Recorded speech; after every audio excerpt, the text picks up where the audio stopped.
എന്നതുപോലെ ബൂസരി ഇമാമിന് അതിങ്ങനെ നിയന്ത്രിക്കാൻ പറ്റാതെ കരയാണ്. എന്നിട്ട് മൂപ്പര് ശരീരത്തോട് ചോദിക്കുകയാണ്, അമിൻ തദക്കുരി ജീറാനും ബിദീസലം, ജീസലമിലുള്ള ആളുകൾ ഓർത്തിട്ടാണോ നീ കരയുന്നത്? ചുട്ടുപൊള്ളുന്ന മണലിൽ തീക്കനലുകൾ ചൂടാക്കും, എന്നിട്ട് അതിൻ്റെ പുറത്തേക്ക് ഞങ്ങളെ കെടുത്തു, എന്നിട്ട് ഞങ്ങളോട് പറയുന്നത് ആരെ നിഷേധിക്കാനാണ്? നബിസ്വല്ലാസങ്ങളെ നിഷേധിക്കണം നിങ്ങൾ. എനിക്ക് 2 കുഞ്ഞുങ്ങളുണ്ട്. എൻ്റെ കുഞ്ഞുങ്ങളെ നബിയെ എൻ്റെ വീട്ടിൽ താമസിക്കുകയാണ്, ഞാൻ അവർക്ക് ഭക്ഷണം തേടി വന്നതാണ്, അതുകൊണ്ട് എനിക്കൊന്ന് വിട്ടുതരാൻ വേണ്ടി ഈ വേട്ടക്കാരോട് പറയണേ. പ്രിയപ്പെട്ട പ്രേക്ഷകരെ, ഇന്ന് നമ്മുടെ എല്ലാം സന്തോഷത്തിന്, നമ്മുടെ എല്ലാം ആഹ്ലാദത്തിന് അതിരുകൾ ഇല്ലാത്ത ഒരു ദിവസമാണ്. നമ്മളൊക്കെ കാത്തിരുന്ന പ്രവാചക പ്രഭു, നമ്മുടെയൊക്കെ സ്നേഹഭാജനം റസൂലുള്ളാഹി സ്വല്ലല്ലാഹു അലൈഹി വസല്ലമ തങ്ങളുടെ ജന്മദിനം കൊണ്ട് അനുഗ്രഹീതമായ ഒരു ദിവസത്തിലാണ് നമ്മൾ നിൽക്കുന്നത്. അതിനോളം സന്തോഷം അതെങ്ങനെ പറഞ്ഞറിയിക്കണം എന്ന് ഒരു വിശ്വാസിയെ സംബന്ധിച്ചിടത്തോളം അതിന് അതിരുകൾ ഉണ്ടാകില്ല.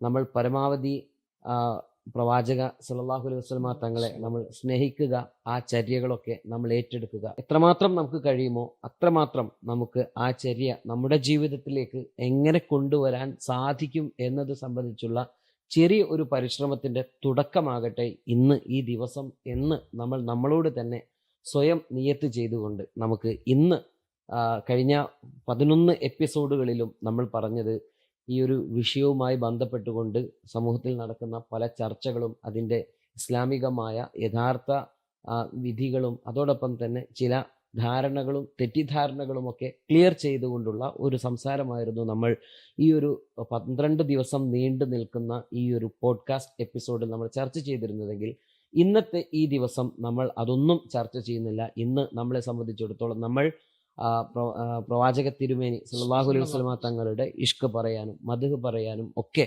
നമ്മൾ ഇന്ന് അത് കേൾക്കുക, വീണ്ടും വീണ്ടും പറയുക എന്നത് ഒരു ഇബാദത്തായി കാണുന്ന നമുക്ക് ഇന്നത്തെ ദിവസം മറ്റൊന്നും പറയേണ്ടതില്ല. അത് തന്നെയാണ് ഇന്നത്തെ ഈ ഒരു ചർച്ച എന്ന് പറയുന്നത്.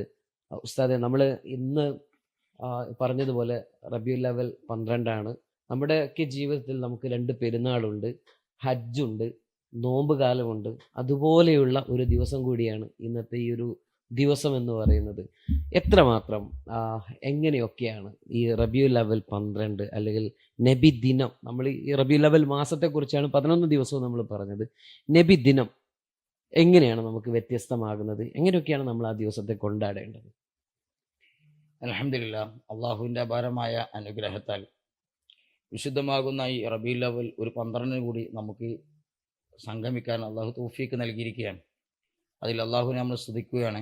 നമ്മുടെ പ്രേക്ഷകന്മാർക്കൊക്കെ റബീഉൽ അവ്വലിനെ അനുബന്ധിച്ച് എല്ലാവർക്കും ആശംസകൾ നേരുകയും ചെയ്യാൻ വളരെ പ്രധാനപ്പെട്ട ഈ ഒരു ദിവസത്തിൽ നമ്മൾ എത്തിയിരിക്കുകയാണ്. നമ്മൾ 11 ദിവസങ്ങളിലായി പറഞ്ഞ തെളിവുകൾ, അതൊക്കെ തെളിവുകളായിരുന്നു. ഇന്ന് നമ്മളത് പ്രവർത്തിക്കുകയാണ്.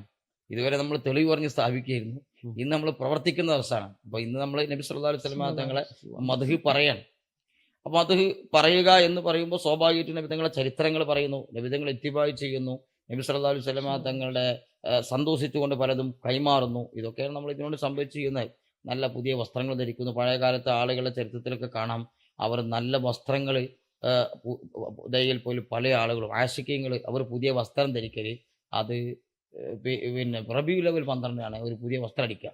അവരന്ന് പ്രത്യേകം സുഗന്ധദ്രവ്യങ്ങൾ വാങ്ങും. അങ്ങനെയൊക്കെയായിരുന്നു അവർ കൊണ്ടാടിയിരുന്നത്. അതുപോലെ നമ്മളും നമ്മുടെ ജീവിതത്തിൽ അത്തരം കാര്യങ്ങളൊക്കെ ചെയ്തുകൊണ്ടേയിരിക്കുക. നബി സല്ലല്ലാഹു അലൈഹി വസല്ലം തങ്ങളുടെ മദ്ഹുകൾ അതിനുള്ള പരിമിതികളില്ലാതെ പറഞ്ഞു. ഇമാം ബൂസൂരി റളിയല്ലാഹു തആല അൻഹുവിൻ്റെ ബുർദ ഷരീഫ് തുടങ്ങുന്നത് തന്നെ നമ്മൾ കണ്ടാൽ അത്ഭുതമാണ്. അദ്ദേഹം നബി തങ്ങളുടെ സ്നേഹം അങ്ങനെ കയറി പിന്നെ അദ്ദേഹത്തിന് സ്നേഹം നിയന്ത്രിക്കാൻ പറ്റാതെ വരികയാണ്. നിയന്ത്രിക്കാൻ പറ്റാതെ ആ സ്നേഹത്തിൽ നിന്ന് കരച്ചിൽ വരുന്നു. സന്തോഷത്തിൽ നിന്നും സ്നേഹത്തിൽ നിന്നും കരച്ചിൽ വരികയാണ്. ആ കരച്ചിൽ നിയന്ത്രിക്കാൻ പറ്റാതെയാണ് അദ്ദേഹം ബുർദ തുടങ്ങുന്നത്. അമിൻ തദക്കുരി ജീറാനിൻ ബിദി സലമി മസജ്ത ദമ്മൻ ജറാ മിൻ മുഖ്ലത്തിൻ ബിദമി അം ഹബ്ബത്തി റീഹു മിൻ തിൽഖാഇ ഖാലിമതി വഔമൽ ബർഖു ഫിൽ ദൽമാഇ മിൻ ഇളമി. അദ്ദേഹം കരയുന്നത് സ്വന്തം ശരീരത്തിൽ നിന്ന് കരച്ചിൽ നിയന്ത്രിക്കാൻ പറ്റും. നമ്മൾ ഒരു ഫസ്റ്റത്തെ എപ്പിസോഡിൽ നമ്മൾ പറഞ്ഞിരുന്നു, സ്നേഹം എന്ന് പറയുന്നത് ഉണ്ടാകുന്നതാണ്, അത് ഉണ്ടാക്കുന്നതല്ല. ഉണ്ടാക്കാൻ നമുക്ക് പലതും ചെയ്യട്ടോ, ചില അത് തെറ്റിദ്ധരിച്ചിട്ട് ഉണ്ടാക്കാൻ പറ്റില്ല. ഉണ്ടാക്കി നമ്മൾ ഉണ്ടാകുന്ന പ്രവർത്തനങ്ങൾ ചെയ്യുമ്പോൾ അത് ഉണ്ടാകും. ഉണ്ടാകാനും ചില പ്രവർത്തനങ്ങൾ നമ്മൾ ചെയ്യണം.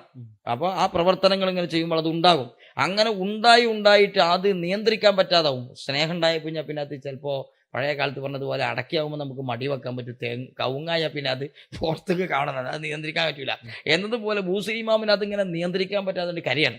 എന്നിട്ട് മൂപ്പര് ശരീരത്തോട് ചോദിക്കുകയാണ്, അമിൻ തദക്കുരി ജീറാനും ബിദീസലം, ജീസലമിലുള്ള ആളുകൾ ഓർത്തിട്ടാണോ നീ കരയുന്നത്? ഇത് വേറെ ആളോട് ചോദിക്കല്ല, സ്വന്തം ശരീരത്തോട് ചോദിക്കാണ്.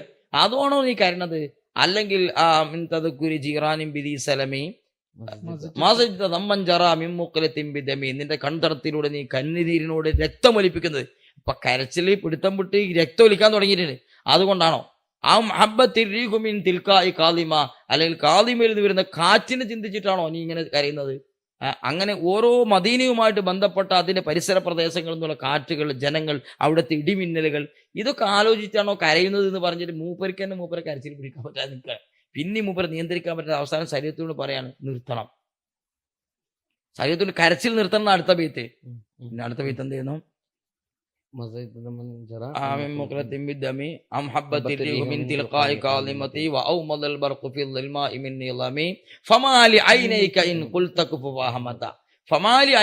എന്താ നിന്റെ രണ്ട് കണ്ണിന് പറ്റിപ്പോയത്? കുൽത്ത നീ പറയുന്നു നീ നിർത്ത്, ഫാഹമത്ത അപ്പോൾ ഇത് കരയാണ്. സ്വന്തം ശരീരത്തോട് കരയാൻ കരച്ചിൽ നിർത്താൻ പറയുമ്പോൾ വീണ്ടും കരയാണ്. എന്തു പറ്റി? ആ ബോധം തെളിയണമേ എന്ന് ബുദ്ധിയോട് പറയുമ്പോഴും പ്രേമത്തിനാൽ ബോധം കെട്ടുകയാണ് ഇമാം ബൂസരി തങ്ങൾ. അപ്പൊ ഈ പ്രേമത്തിന് പരിധിയില്ലാത്ത സ്നേഹം, പ്രേമം എന്നതിൽ പറയാൻ പറ്റുമെന്ന് എനിക്കറിയില്ല ഭാഷാപരമായി.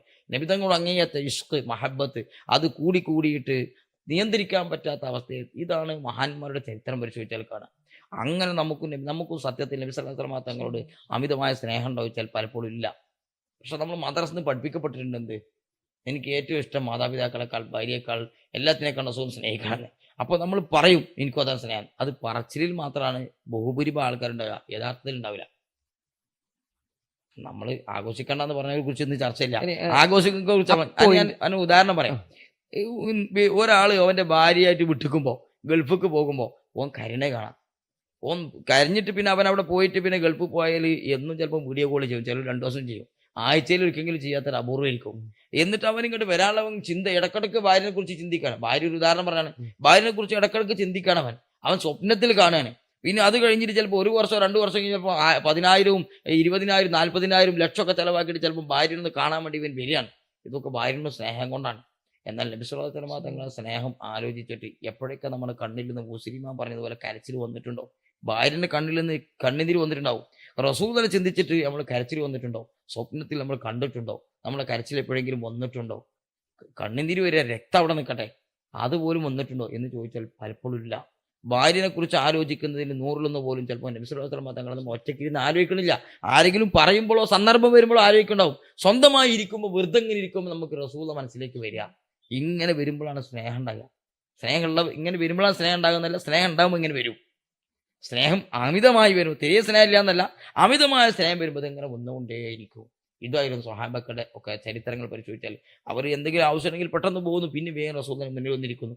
നമുക്ക് സ്വപ്നേ പറ്റുള്ളൂ, അവർക്ക് നേർക്ക് നേരെ ലൈവാണ് അവരുടെ, നമുക്ക് സ്വപ്നേ പറ്റുള്ളൂ മാത്രം.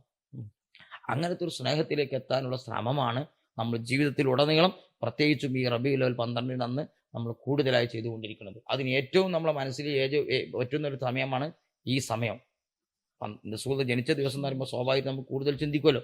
അങ്ങനെ ആ ചിന്തയിലേക്ക് നമ്മൾ എത്തിക്കുന്ന ഒരു ദിവസം കൂടി അല്ലാഹു തആല അതിന് നമുക്ക് തൗഫീഖ് നൽകട്ടെ. ഇനി എന്താ ചോദിക്കാനുള്ള അതിന്റെ കൂടി ഒരു ഈ നബിദിനം എന്ന് പറയുമ്പോൾ ഒന്ന് ഗ്രഹാതുരതയാണ്. നമ്മൾ മദ്രസാകാലം മുതലേ ഏറ്റവും കൂടുതൽ പ്രതീക്ഷിച്ച് കാത്തിരിക്കുന്ന ഒരു ദിവസം മദ്രസയിൽ നബിദിനായിരിക്കും. നമ്മൾ അങ്ങനെ ഒരുപാട് കാലം വരും, നോമ്പ് പോലെ നമ്മള് കുട്ടികളായിരിക്കുമ്പോ അങ്ങനെ വരുമില്ല. പക്ഷെ അപ്പോഴും ഈ നമ്മുടെ മനസ്സിലെപ്പോൾ നബിദിനത്തിൽ ഒരു പാട്ട് പാടണം, ഒരു പ്രസംഗം പ്രസംഗിക്കണം, നബിയെ കുറിച്ച് എന്തെങ്കിലും ഒന്ന് അതുമായി ബന്ധപ്പെട്ടൊരു പ്രവർത്തനത്തിൽ ഏർപ്പെടണം എന്ന് വെച്ച് 2-3 മാസം മുമ്പേ തയ്യാറെടുപ്പിലായിരിക്കും ഈ ഒരു ദിവസത്തിന് വേണ്ടിയിട്ട്. നമ്മളൊക്കെ അതൊരു വളരെ എപ്പോഴും നാട്ടിലെത്തിയാൽ നാട്ടിലെ മദ്രസയിലെ പരിപാടികളൊക്കെ കാണുന്ന പറഞ്ഞാൽ അതൊരു വേറെ ഒരു അനുഭൂതിയാണ്. നമ്മൾ മറ്റ് കാര്യങ്ങളൊക്കെ മദീന്റെ മജ്ലിസുകളിലൊക്കെ പങ്കെടുക്കുമ്പോഴും നമ്മുടെ പഴയ ഒരു കുഞ്ഞായിരിക്കുമ്പോൾ നിഷ്കളങ്കമായ ബാല്യം മുതൽ നബിതങ്ങളുമായി ബന്ധപ്പെടുന്ന ആ സംഭവം. അപ്പോൾ പലപ്പോഴും ഇരിക്കുമ്പോൾ നബിതങ്ങളുടെ ഒരു ബാല്യകാലത്തെ കുറിച്ച് ആലോചിച്ച് നോക്കാറുണ്ട്. നബിതങ്ങളുടെ ബാല്യകാലം എന്ന് പറയുമ്പോൾ ശരിക്കും നമ്മൾ അങ്ങനെ മാത്രം ആലോചിച്ചാൽ മറ്റു യുക്തികളിലേക്കൊന്നും പോകാതെ തന്നെ ഒരു മനുഷ്യൻ്റെ ഉള്ളിൽ നബി നിറയാൻ അത് മതി. നബി സല്ലല്ലാഹു അലൈഹി വസല്ലമയുടെ ബാല്യകാലം ആലോചിച്ച് നോക്കിയാൽ പിന്നെ നമ്മൾ ഇപ്പോൾ മറ്റൊരു പാട്ടുണ്ട് ലോമന മുഹമ്മദിനെ എന്ന് പറഞ്ഞൊരു പാട്ട്. അതിൽ പറയുന്നുണ്ട്, ഒത്തിനയച്ചില്ല അപ്പൊ ഓമനിക്കാൻ. ഈ ഭൂതലത്തിൽ എത്തുന്ന മുമ്പേ ബാപ്പ പിരിയുകയാണ്. അപ്പോൾ അനാഥനായ യതീമായിട്ട് നബി സല്ലല്ലാഹു അലൈഹി വസല്ലം ഭൂമിയിലേക്ക് വരുന്നു. അപ്പോൾ ഉപ്പായുടെ ഒരു കരുതൽ നബി സല്ലല്ലാഹു അലൈഹി വസല്ലങ്ങൾക്ക് കിട്ടിയിട്ടില്ല. പിന്നെ ഒരു 6 വയസ്സാകുമ്പോഴേക്ക് ഉപ്പാന്റെ ഖബർ സിയാറത്ത് ചെയ്യാൻ പോകുമ്പോഴാണ് അബവായിൽ വെച്ചിട്ട് ആമിന ബീബി റളിയല്ലാഹു അൻഹ വഫാത്താകുന്നത്. ഉപ്പാന്റെ ഖബറൊക്കെ കാണിച്ചു കൊടുത്ത് ഇവിടെയാണ് മോനെ ഉപ്പ ഉള്ളത്. നബി തങ്ങൾ ആ ഒരു അത് കഴിഞ്ഞ് ഉമ്മയും ഉപ്പയും ഇല്ലാതാകുമ്പോൾ പിന്നെ ജ്യേഷ്ഠനില്ല, അനിയനില്ല, ഒരു സഹോദരിമാരില്ല, ആരും ഇല്ലാത്ത. അപ്പൊ പൂർണ്ണമായൊരു നബിതങ്ങൾ അനുഭവിച്ച ആ ഒരു നമ്മുടെ ഒരു കാലവും ആ നബിതങ്ങളുടെ ആ ഒരു കാലവും ഒന്ന് ആലോചിച്ച് നോക്കുമ്പോൾ തന്നെ ഒരു വല്ലാത്ത ഒരു, എങ്ങനെ അത് വിവരിക്കേണ്ടതെന്ന് അറിയില്ല. അപ്പൊ നമുക്ക് ഉള്ളിലേക്ക് വരുന്ന ഒരു വികാരം അത് വേറെ തന്നെയാണ്. കാരണം നബി സല്ലല്ലാഹു അലൈഹി വസല്ലം അനുഭവിച്ചത് പിന്നീട് ഒറ്റക്ക് നിന്ന് ഒറ്റക്ക് നമ്മളൊക്കെ ചെറുപ്പത്തിലുണ്ടായിരുന്നു ഒറ്റക്ക് നിന്ന് രാത്രി. ഇപ്പം വീട്ടിൽ ഉമ്മയും ഉപ്പയൊന്നും ഇല്ലാണ്ട് ചിലപ്പം ഉമ്മാന്റെ വീട്ടിലൊക്കെ പോയി നിൽക്കും. പക്ഷെ രാത്രി ആകുമ്പോൾ നമുക്ക് ഉമ്മ ഉപ്പ എന്നൊക്കെ ഒരു നമ്മൾ ഇപ്പൊ വീട്ടിലൊക്കെ വരുമ്പോൾ കുടുംബക്കാരൊക്കെ പറയും അന്ന് അവിടെ വന്ന് നിൽക്കാൻ വന്നപ്പോൾ രാത്രി ഇങ്ങോട്ട് കൊണ്ടുവന്നാക്കിയിട്ടുണ്ട് ഉമ്മാനെ കാണണം എന്ന് പറഞ്ഞിട്ട്. അപ്പോൾ അതില്ലാതിരിക്കുന്ന ഒരു ബാല്യകാലം നബി സല്ലല്ലാഹു അലൈഹി വസല്ലം കടന്നു പോയിട്ടുണ്ടല്ലോ എന്ന് ആലോചിക്കുമ്പോൾ അപ്പൊ നമുക്ക് എങ്ങനെയാണ് അങ്ങനെയുള്ളൊരു നബി, പിന്നെ അങ്ങോട്ടുള്ള ജീവിതം ഇങ്ങനെ ഓരോ ഘട്ടങ്ങൾ എടുത്തു നോക്കുകയാണെങ്കിലും പരീക്ഷണങ്ങൾ താണ്ടി താണ്ടി വന്ന് അല്ലെ നബിതങ്ങൾക്ക് തണലേകിയ ആളുകൾ ഓരോന്നോരോന്നായി ഇവിടെ പറഞ്ഞു പോകുന്നു. ഇങ്ങനെയുള്ള ഒരു നബിതങ്ങളുടെ ജീവിതം, ആ നബിതങ്ങൾ നമ്മളോട് ക്ഷമിക്കണം എന്ന് പറയുന്നു. 6 മക്കളെ നബി സല്ലല്ലാഹു അലൈഹി വസല്ലങ്ങളുടെ ജീവിതകാലത്ത് നബിതങ്ങൾ 6 മക്കളുടെ ജനാസ നബിതങ്ങളുടെ കൈകൊണ്ടാണ് ഖബറിലേക്ക് വെക്കുന്നത്. ആ നബിതങ്ങളാണ് നമ്മളോട് പറയുന്നത് നിങ്ങൾ ക്ഷമിക്കണം. സ്വഹാബത്തിനോട് പറയുന്നത്, ഇപ്പം സ്വഹാബത്തൊക്കെ സഹിച്ചത് നബി സല്ലല്ലാഹു അലൈഹി വസല്ലങ്ങളുടെ അടുത്ത് വന്നിട്ട് പരാതി പറയുന്നുണ്ട് സ്വഹാബത്ത്. പിന്നെ മക്കയിലിരിക്കുന്ന കാലത്ത് പീഡനങ്ങൾ സഹിക്കാൻ വയ്യാതെ ഞങ്ങൾക്ക് വേണ്ടി ദ്വാരക്കുന്നില്ലേ നബി എന്ന് ചോദിക്കുന്നുണ്ട്. അപ്പോൾ ആ ചോദിക്കുന്ന സമയത്ത് റസൂലുള്ളാഹി സ്വല്ലല്ലാഹു അലൈഹി വസല്ലം അവരെ മടക്കി അയക്കുന്നത് ഇതിനേക്കാൾ വലിയ ഘട്ടങ്ങൾ നമ്മുടെ മുൻഗാമികൾ കടന്നു പോയിട്ടുണ്ട് വിശ്വാസം സ്വീകരിച്ചതിന്റെ പേരിൽ. എന്നിട്ട് അവരെ മടക്കി അയക്കുകയാണ്. ആ സ്വഹാബി ഹബ്ബാബ് ബിൻ അറത്ത് റളിയല്ലാഹു അൻഹു, അവര് ഒരിക്കൽ ഉമർ റളിയല്ലാഹു അൻഹുവിന്റെ സദസ്സിൽ ഇരുന്നിട്ട് അവരിങ്ങനെ, സ്വഹാബത്തൊക്കെ ആദ്യകാല മുസ്ലിങ്ങളിൽപ്പെട്ട ആളാണ് ഹബ്ബാബ് റളിയല്ലാഹു അൻഹു. അപ്പോൾ സ്വഹാബത്ത് മറ്റുള്ളവരൊക്കെ ചോദിക്കുന്നുണ്ട് നിങ്ങൾ ഈ മക്ക കാലത്ത് നിങ്ങൾക്ക് നേരിട്ട പീഡനങ്ങൾ എന്തായിരുന്നു എന്ന് ചോദിക്കുന്ന സമയത്ത് നബിതങ്ങളുടെ കൂടെ നിന്നതിനാണ്. അവർക്ക് വേണമെങ്കിൽ ഒരുപാട് ഓപ്ഷൻസ് ഉണ്ടായിരുന്നു. വേണമെങ്കിൽ നബി സല്ലല്ലാഹു അലൈഹി വസല്ലം വിശ്വാസത്തിൽ നിന്ന് മാറിക്കഴിഞ്ഞാൽ അവർക്ക് എല്ലാം കിട്ടുമായിരുന്നു. അവർ ഓഫർ ചെയ്തിരുന്നു. അപ്പൊ എന്നിട്ടും നബി സല്ലല്ലാഹു അലൈഹി വസല്ലം കൂടെ നിന്നപ്പോൾ എന്താ നിങ്ങൾക്ക് ഉണ്ടായതെന്ന് ചോദിക്കുമ്പോൾ അവർ മറുപടി വാക്കൊണ്ടല്ല പറയുന്നത്. ഷർട്ട് ഇങ്ങനെ പൊക്കിയിട്ട് കാണിച്ചു കൊടുക്കാണ്, കുപ്പായ ഒരു കാണിച്ചു കൊടുക്കുമ്പോൾ പുറംഭാഗം മുഴുവനും കുഴിഞ്ഞു കിടക്കുന്നുണ്ട്. ശരീരത്തിൽ മാംസം അടർന്നു പോയിട്ട് ശരീരം കുഴിഞ്ഞു കിടക്കാണ്. അപ്പോൾ ഉമർ റളിയല്ലാഹു അൻഹു ചോദിക്കുന്നുണ്ട് എന്താണ് ഇതെന്ന് ചോദിക്കുമ്പോൾ പറയാണ്, ഞങ്ങൾ നബി സല്ലല്ലാഹു അലൈഹി വസല്ലങ്ങളുടെ കാലത്ത് നബിതങ്ങളിൽ ആദ്യമായി വിശ്വസിച്ചതിന്റെ പേരിൽ ഞങ്ങളോട് ചെയ്ത ക്രൂരത എന്ന് പറഞ്ഞാൽ ചുട്ടുപൊള്ളുന്ന മണലിൽ തീക്കനലുകൾ ചൂടാക്കും, എന്നിട്ട് അതിന്റെ പുറത്തേക്ക് ഞങ്ങളെ കെടുത്തു, എന്നിട്ട് ഞങ്ങളോട് പറയുന്നത് ആരെ നിഷേധിക്കാനാണ്? നബി സല്ലല്ലാഹു അലൈഹി വസല്ലം നിഷേധിക്കണം നിങ്ങൾ. പക്ഷെ ആ വേദന, തീവ്രമായ വേദന, മാംസം പൊള്ളി അടർന്ന് കരിഞ്ഞു മണക്കുമ്പോൾ പോലും അള്ളാഹുവിന്റെ റസൂലിനോട് അവർ ഒരിക്കലും ഒരു വാക്കുകൊണ്ട് പോലും നബിതങ്ങളെ നോവണം എന്ന് അവർ കരുതിയിട്ടില്ല. അത്രമേൽ അദമ്യമായ സ്നേഹമാണ് സ്വഹാബത്ത് നബി സല്ലല്ലാഹു അലൈഹി വസല്ലമയോട് കാണിച്ചിട്ടുള്ളത്. അവരിലാണ് നമുക്ക് മാതൃകയുള്ളത്. നമ്മുടെ സ്നേഹം എത്രയെന്നുള്ളത് ഈ സംഭവങ്ങളിലൂടെ ഒക്കെ നോക്കിയിട്ട് നമ്മൾ എന്താ ചെയ്യുന്നത്? അന്നബിയു ഔലാബിൽ മുഅ്മിനീന മിൻ അൻഫുസിഹിം, ശരീരത്തെക്കാളും നമുക്ക് ഏറ്റവും പ്രിയപ്പെട്ടവരാകണം നബിതങ്ങൾ, ഏറ്റവും ബന്ധപ്പെട്ടവരാണ്. ഇപ്പം എനിക്കൊരു ഹാപ്പി മൊമെന്റ്, ഒരു നല്ല സന്തോഷമുള്ള ഒരു അവസ്ഥ വന്നാൽ സ്വാഭാവികമായിട്ടും ഞാൻ ഏറ്റവും നന്നായി വസ്ത്രം ധരിക്കും.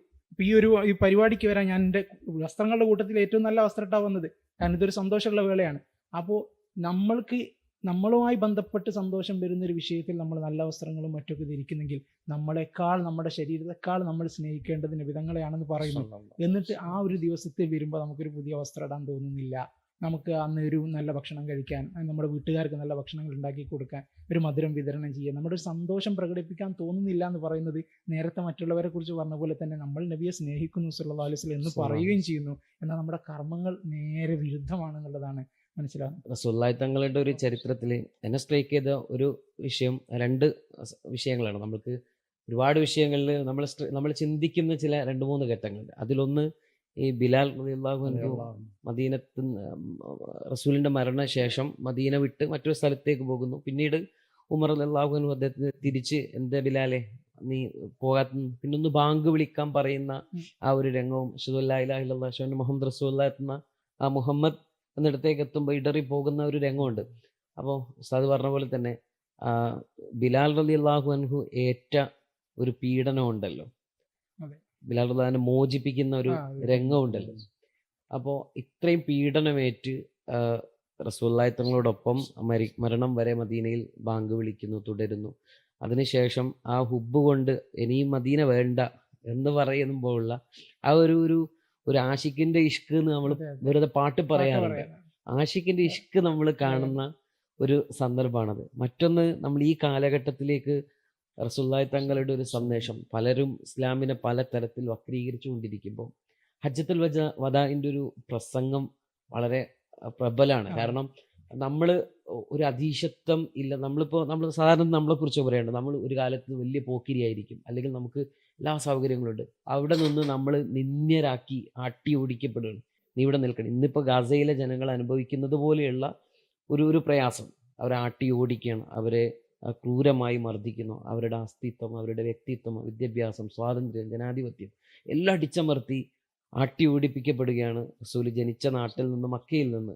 പിന്നീട് റസൂൽ ലോകം അറിയപ്പെടുന്ന വലിയൊരു ചക്രവർത്തിയായിട്ട് മാറുന്നു, ഒരു അധിപനായി മാറുന്നു. എന്ത് പറഞ്ഞാലും, നേരത്തെ നമ്മൾ പറഞ്ഞതുപോലെ റസൂലിന്റെ തുപ്പല് പോലും ഏറ്റെടുക്കാൻ ആളുകളുള്ള, ആ റസൂല് പറഞ്ഞാൽ ലോകത്ത് ആ സഹാബാക്കൾക്ക് സാധിക്കാത്ത ഒന്നുമില്ല. അങ്ങനെ ഒരു സഹാബി പട അല്ലെങ്കിൽ കൂട്ടം അനുയായി വൃന്ദമായിട്ട് വിശ്വസ്തരായിട്ട് നിൽക്കുക. അതിൽ ചതിയില്ല. പല ചക്രവർത്തിമാരെയും ചതിച്ച കഥകളുണ്ട്, പക്ഷെ ഇവിടെ ചതിയില്ല. അപ്പൊ അത്രക്ക് വിശ്വസ്തരായ ഒരു ടീം ഉണ്ടായിട്ട് റസൂല് ആ ഒരു കാലം വരെ തിരിച്ച് മക്കയോട് യുദ്ധം പ്രഖ്യാപിക്കാൻ പോയില്ല എന്ന ചരിത്രം. നമ്മൾ ഹജ്ജത്തുൽ വദാഅ് പറയുമ്പോൾ എന്തുകൊണ്ട് റസൂലിന് പോകാൻ പറ്റിയില്ല? ഇപ്പൊ ബദർ ഉദാഹരണമാണ്, മലക്കുകളുടെ സഹായമുണ്ട്. പക്ഷെ റസൂൽ എന്തുകൊണ്ട് വീണ്ടും ആ ഖുറൈശികളോട് ഏറ്റുമുട്ടാൻ ആ കാലം വരെ പോയില്ല എന്നതൊന്ന്.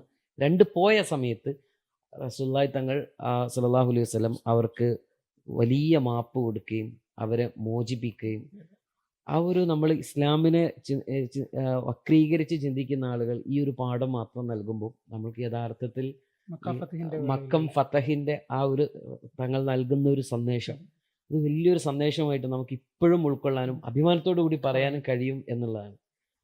എങ്ങനെ ഉസ്താദെ അതിനൊന്ന് ക്രോഡീകരിക്കുക? എങ്ങനെയാണ് ഈ ഒരു സന്ദർഭം നമ്മൾ ഈ ഒരു കാലഘട്ടത്തിലേക്ക് ഒന്ന് കൂട്ടി വായിക്കുമ്പോൾ? ഇപ്പോൾ നമ്മൾ മൂന്നാളും മൂന്ന് ഭാഗത്തിലൂടെയാണ് സംസാരിച്ചത്.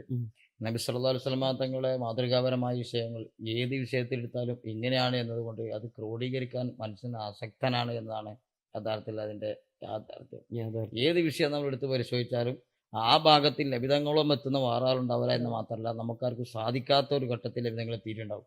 അപ്പോൾ ഏതെങ്കിലും ഒരു രണ്ടോ മൂന്നോ വിഷയങ്ങൾ എത്തിയിട്ട് അതിൽ ലഭിതങ്ങളെ നമുക്ക് വരച്ചിട്ട് ഈ വരയിൽ പരിധിയിൽ നിന്ന് പറയാൻ സാധിക്കാത്ത ഒരവസ്ഥയാണ് നബി സല്ലല്ലാഹു അലൈഹി വസല്ലം തങ്ങളെ അവസ്ഥകൾ എന്ന് പറഞ്ഞത്. നമുക്കൊരിക്കലും അത് വർണ്ണിച്ച് തീർക്കാനോ പറഞ്ഞു തീർക്കാനോ നബി സല്ലല്ലാഹു അലൈഹി വസല്ലം തങ്ങളെ സാധിക്കില്ല. അതുകൊണ്ടാണ് ഇമാം ബൂസീരി തങ്ങളൊക്കെ പറഞ്ഞിട്ട് അങ്ങനെ ആർക്കെങ്കിലും പറഞ്ഞു തീർക്കാൻ സാധിക്കുമായിരുന്നെങ്കിൽ അവരത് പറയുമായിരുന്നു, പക്ഷെ അത് സാധിക്കൂല. അപ്പം നമുക്ക് ഒരാൾക്ക് അത് കൃത്യമായിട്ട് ഇപ്പം നിങ്ങൾ പറഞ്ഞൊരു വിഷയം, ആ വിഷയത്തിൽ നബി സല്ലല്ലാഹു അലൈഹി വസല്ലം തങ്ങളെ മനുഷ്യത്വം, നബി സല്ലല്ലാഹു അലൈഹി വസല്ലം തങ്ങളെ മാനുഷികത, അത് വിശദീകരിച്ച് നമുക്ക് ഒരിക്കലും തീർക്കാൻ പറ്റില്ല. ഹംസ റളിയല്ലാഹു അൻഹുവിനെ കൊന്ന വഹ്ശിക്ക് നബി സല്ലല്ലാഹു അലൈഹി വസല്ലം തങ്ങൾ മാപ്പ് കൊടുത്ത് സ്വഹാബിയാക്കുന്നത്. അങ്ങനെ ഹംസ റളിയല്ലാഹു അൻഹു നബി സല്ലല്ലാഹു അലൈഹി വസല്ലം തങ്ങൾ ആദ്യ കാലഘട്ടം മുതൽ ഫുൾ സംരക്ഷണം നൽകിയാണ്. എളാപ്പയാണ് എന്നതല്ല, എല്ലാ സംരക്ഷണവും നൽകി ഇസ്ലാമിനെ വളർത്തിയ ആളാണ്. അങ്ങനത്തെ ഹംസ റളിയല്ലാഹുവിനെ കൊല്ലല്ല, അത് ഹംസ റളിയല്ലാഹുവിനെ വധിച്ചിട്ട് അതിൻ്റെ ശരീരം വികൃതമായി കുത്തിക്കീറിയിട്ട് പിന്നെ കരളെടുത്ത് കടിച്ചു പോകുന്ന ആൾക്കാണ് നബി സല്ലല്ലാഹു അലൈഹി വസല്ലം തങ്ങൾ മാഫ് കൊടുക്കുന്നത്. അങ്ങനെയുള്ള ഒരുപാട് ഘട്ടങ്ങൾ എടുത്ത് വെച്ച് വെച്ചാൽ നബിതങ്ങൾ ഏറ്റവും വലിയ ശത്രുവാണ് അബൂജഹിൽ. അബൂജഹിലിന്റെ മകൻ ഇക്ലിമ റളിയല്ലാഹു അൻഹു ഏറ്റവും വലിയ സ്വഹാബിയായിട്ട് മാറുകയാണ്. അവർക്ക് നബിതങ്ങൾ സ്വീകരിക്കുകയാണ്. അങ്ങനെ നമ്മൾ ഓരോ ജീവികളുടെ നമ്മൾ ചരിത്രങ്ങൾ എടുത്ത് പരിശോധിച്ചാൽ ഒരു ചരിത്രത്തിൽ ഇങ്ങനെ കാണാം, ഒരു മാൻപേടകത്തെ വേട്ടയാടി പിടിക്കപ്പെട്ട വേട്ടക്കാരൻ വേട്ടയാടുമ്പോൾ നബി സല്ലല്ലാഹു അലൈഹി വസല്ലം തങ്ങൾ അവിടെ അതിൽ നടന്നു പോകുമ്പോൾ നബിതങ്ങൾ ആ മാൻ വേട്ടക്കാരൻ അതിനോട് എൻ്റെ വിഷയം നബിതങ്ങൾ പറയണം, എനിക്ക് 2 കുഞ്ഞുങ്ങളുണ്ട്, എൻ്റെ കുഞ്ഞുങ്ങളെ നബിയെ എൻ്റെ വീട്ടിൽ താമസിക്കുകയാണ്, ഞാൻ അവർക്ക് ഭക്ഷണം തേടി വന്നതാണ്, അതുകൊണ്ട് എനിക്കൊന്ന് വിട്ടു തരാൻ വേണ്ടി ഈ വേട്ടക്കാരനോട് പറയണമാണ്. അപ്പം നബിതങ്ങൾ ഇത് പറഞ്ഞപ്പോൾ വേട്ടക്കാരൻ നബിതങ്ങളെ ചീത്ത പറയാണ്. അയാൾക്ക് നബിയാവൊന്നും അറിയില്ല സല്ലല്ലാഹു അലൈഹി വസല്ലം. അയാൾ ചീത്ത പറയാണ്, വേട്ടയാടി പിടിച്ച മാനിനെ ആരെങ്കിലും വെറുതെ വിട്ടുകൊടുക്കുമോ? ഞാനിതുവരെ എനിക്ക് ഭക്ഷണത്തിന് വേണ്ടി വേട്ടയാടാൻ വന്നല്ലേ. അപ്പോൾ ഈ മാൻ വീണ്ടും നബി സല്ലല്ലാഹു അലൈഹി വസല്ലം തങ്ങൾ, നബിയെ എന്നാൽ ഞാൻ എൻ്റെ വീട്ടിൽ പോയിട്ട് ആ മാൻ കുഞ്ഞുങ്ങൾക്ക് ഭക്ഷണം കൊടുത്ത് ഇനി നിങ്ങളെ ഉമ്മ വരൂല, നിങ്ങൾ സ്വന്തമായി ഭക്ഷണം തേടി പോകണം, ഞാൻ മാൻ വേട്ടക്കാരൻ്റെ ഭക്ഷണമാകാൻ പോവുകയാണ് എന്ന് പോയി പറഞ്ഞു വരാനുള്ള ഒരു സമയം, ഒരു സമ്മതം എനിക്ക് വാങ്ങിത്തരണം, ഞാൻ ഇങ്ങോട്ട് തന്നെ തിരിച്ചു വരാം. ഇത് പറഞ്ഞപ്പോൾ ഇയാൾ വീണ്ടും ദേഷ്യപ്പെടുകയാണ്. വേട്ടയാടി പിടിക്കപ്പെട്ട ഒരു മാനിനെ വിട്ടുകൊടുത്താൽ ആ മാൻ തിരിച്ചു വരുമോ? ഇതെന്ത് വിട്ടിത്താണ്? ഈ മാനെ ഞാൻ വിട്ടുകൊടുക്കണമെന്നാണ്. അപ്പോൾ അതിനും നബി സല്ലല്ലാഹു അലൈഹി വസല്ലം തങ്ങൾ റഹ്മത്താണ്, റഹ്മത്തുൽ ആലമീനല്ലേ. അപ്പോൾ നബി തങ്ങൾ വീണ്ടും വീണ്ടും ആവശ്യപ്പെടുകയാണ് ഈ മാനിന് വേണ്ടിയിട്ട്. ഒരു വേട്ടയാടി പിടിച്ച മാനെ അങ്ങോട്ട് കൊന്നോട്ടെ എന്ന് വെക്കല്ല, ആ മാൻ ആവശ്യപ്പെട്ട എന്തെങ്കിലും വീണ്ടും വീണ്ടും ആവശ്യപ്പെടാൻ. അവസാനം ഇയാൾ ദേഷ്യം പിടിച്ച ഒരാൾ പറയണേ, എന്നാൽ ഞാനൊരു ഡിമാൻഡ് വെക്കാം, ഈ മാൻ തിരിച്ചു വന്നിട്ടില്ലെങ്കിൽ നിങ്ങളെ ഞാൻ ഇത് കാരണമായിട്ട് വധിച്ചു കളയും. അത് നിങ്ങൾ റെഡിയാണോ? ജാമ്യം നിൽക്കാൻ റെഡിയാണോ? ഏത് ജാമ്യം? പൈസക്കല്ല ജാമ്യം, ജീവൻ പണയം വെക്കാൻ തയ്യാറാണെന്ന ചോദ്യം ഒരു മാനിന് വേണ്ടി. നബി സല്ലല്ലാഹു അലൈഹി വസല്ലം തങ്ങൾ അതിൽ തയ്യാറാണ്. ഇതൊക്കെ വിമർശകർക്ക് വേണ്ടി പറയുന്നില്ല കേട്ടോ. നബി തങ്ങൾ സ്നേഹിക്കുന്നവർക്ക് ഈ ചരിത്രം അംഗീകരിക്കാൻ പറ്റുള്ളൂ. കാരണം അത്തരം ഗ്രന്ഥങ്ങൾ വന്ന ചരിത്രമാണ് നമ്മൾ നേരത്തെ പറഞ്ഞതുപോലെ. അപ്പോൾ നബി സല്ലല്ലാഹു അലൈഹി വസല്ലം അത് തയ്യാറാണ്. അങ്ങനെ മാൻ പോവാൻ. ആ മാൻ പോയിട്ട് പിന്നെ സമയമാകുന്നതിൻ്റെ മുമ്പ് ആ മാൻ തിരിച്ചു വരുന്നു. എവിടേക്കാണ് വരുന്നത്? അറക്കാൻ വേണ്ടി മാൻ വേട്ടക്കാരന് മുന്നിലേക്ക് ജീവൻ പണയം വെച്ച് വരികയാണ്. കാരണം നബിതങ്ങളെ ജാമ്യം നിർത്തിയിട്ടേ പോയാൽ അതിൽ നബിതങ്ങളുടെ സ്നേഹം നമ്മൾ നോക്കണം. ആ മാൻ സ്വന്തം ജീവൻ കൊടുക്കാൻ പോവാണ്. കാരണം ഇവിടെ കൊല്ലാനാളല്ലേ വരുന്നത്. മാൻ അവിടെ പോയി നിശ്ചയിച്ച സമയത്തിന് മുമ്പ് മാൻ തിരിച്ചു വരികയാണ്. മാൻ വേട്ടക്കാരൻ വാള് പിടിച്ചെങ്കിൽ നിൽക്കുകയാണ്. എന്തായാലും മാൻ വരില്ല, ഇയാളെ വിട്ട് കൊല്ലണം, എന്നെ സ്വീപ്പാക്കിയ ആളെ എന്ന് വിചാരിച്ചിട്ടാണ് വാള് പിടിച്ചേക്കുന്നത്. സമയത്തിന് മുമ്പ് മാൻ തിരിച്ചു വരുമ്പോൾ അയാൾ കൈ വറച്ചിട്ട് വാള് നിലത്ത് വീഴാണ്. അയാൾ ഇത് ആരാണെന്ന് അന്വേഷിക്കുകയാണ്. ഇതാണ് നമ്മുടെ മൗലിക കിതാബിൽ വാതാക്കൽ അഊദു യബ്ഖി വതദല്ലൽ ബൈന യദൈക വസ്തജാറക യാ ഹബീബി ഇൻദകൽ ലബിയുൻ നഫൂറു. ഇൻദകൽ ലബിയുൻ നഫൂർ ഈ ചരിത്രമാണ് സൂചിപ്പിച്ചുകൊണ്ടാണ് ബെയ്ത്ത് വരുന്നത്. അപ്പോൾ ഇത് നൂറുകണക്കിന് ചരിത്രങ്ങൾ ഈ ബെയ്ത്തുകളൊക്കെ സൂചിപ്പിച്ചാണ്. നമ്മൾ അത്തരം വിഷയങ്ങൾക്ക് മൗലിദിലേക്ക് പോയിട്ടില്ല. അത്തരം സംഭവങ്ങൾ ഒരു മാൻ വന്ന് നബിതങ്ങൾ കാണിച്ച് ഈ ഒരൊറ്റ സംഭവം എത്ര വലിയ സമാധാനവാദിയാണെങ്കിലും സ്നേഹവാദിയാണ് ലോക ചരിത്രത്തിൽ ഇങ്ങനെ സംഭവം കാണാൻ പറ്റില്ല. ഇത്രയും വലിയ റഹ്മത്തുള്ളവരാണ് നബി സല്ലല്ലാഹു അലൈഹി വസല്ലം തങ്ങൾ. മാനിൻ്റെ ചരിത്രത്തിൽ, കല്ലിൻ്റെ ചരിത്രത്തിൽ, മൃഗത്തിൻ്റെ ചരിത്രത്തിൽ, മരത്തിൻ്റെ ചരിത്രത്തിൽ ഒക്കെ നമുക്ക് കാണാൻ പറ്റും.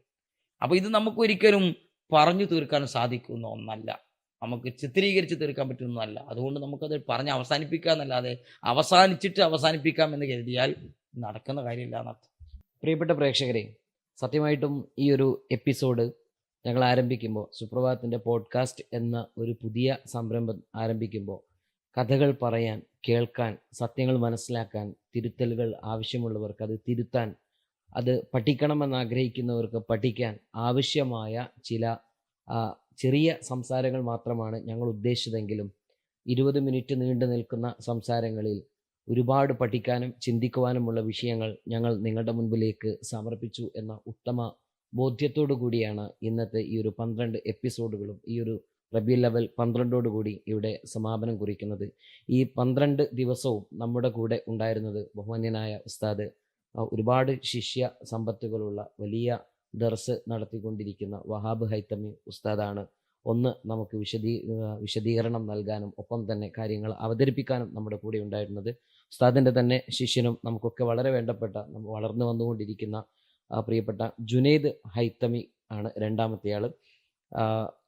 ഹൃദ്യമായ നന്ദി സുപ്രഭാതത്തിൻ്റെ പേരിൽ പ്രിയപ്പെട്ട പ്രേക്ഷകർക്ക് വേണ്ടി ഞാൻ ഇവിടെ സമർപ്പിക്കുകയാണ്. ഒപ്പം ഈ ഒരു ചർച്ച തുടരണം, ഇത്തരത്തിലുള്ള ചർച്ചകൾ ഇനിയും ആവശ്യമാണ് എന്നാണ് നിങ്ങളുടെ അഭിപ്രായമെങ്കിൽ തീർച്ചയായിട്ടും നിങ്ങൾ ഈ വീഡിയോക്ക് താഴെ നിങ്ങളുടെ അഭിപ്രായം രേഖപ്പെടുത്തുക. തീർച്ചയായിട്ടും നമ്മുടെ കൂടെ ഇത്തരം സംവാദങ്ങൾക്ക് ഇവരും ഇതോടൊപ്പം തന്നെ മറ്റ് നമുക്ക് ഇതുമായി ബന്ധപ്പെട്ട വിഷയങ്ങൾ, വ്യത്യസ്ത വിഷയങ്ങളിൽ നമുക്ക് സംസാരിക്കാൻ കഴിയുന്ന, നമ്മുടെ പ്രതീക്ഷയുള്ള, സത്യം മനസ്സിലാക്കണമെന്ന് ആഗ്രഹിക്കുന്ന അല്ലെങ്കിൽ പറയാൻ നമുക്ക് സംവിധാനങ്ങൾ നമ്മളിവിടെ തയ്യാറാക്കി നിർത്തിയിട്ടുണ്ട് എന്ന് വളരെ സ്നേഹപൂർവ്വം അറിയിച്ചുകൊണ്ട് എല്ലാവർക്കും നബിദിനാശംസകൾ നേർന്നുകൊണ്ട് ഈ ഒരു എപ്പിസോഡ് ഇവിടെ പൂർണ്ണമാകുന്നു. മറ്റൊരു വിഷയവുമായി പിന്നീട് മറ്റൊരു സമയത്ത് നമുക്ക് കാണാം. അസ്സലാമു അലൈക്കും വറഹ്മത്തുള്ളാഹി.